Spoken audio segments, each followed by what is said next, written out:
بسم اللہ الرحمن الرحیم۔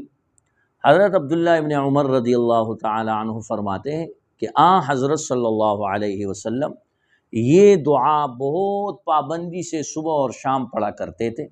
اللہم انی اسألک العفو والعافیۃ فی الدنیا والآخرہ، اور اس کے ساتھ اللہم انی اسألک العفو والعافیۃ فی دینی و دنیای و اہلی و مالی، اور اس کے ساتھ اللہم استر عوراتی و آمن روعاتی، اور اس کے ساتھ اللہم احفظنی من بین یدی و من خلفی و عن یمینی و عن شمالی و من فوقی واعوذ بعظمتک ان اغتال من تحتی، یا حی یا قیوم برحمتک استغیث اصلح لی شأنی کلہ ولا تکلنی الی نفسی طرفۃ عین۔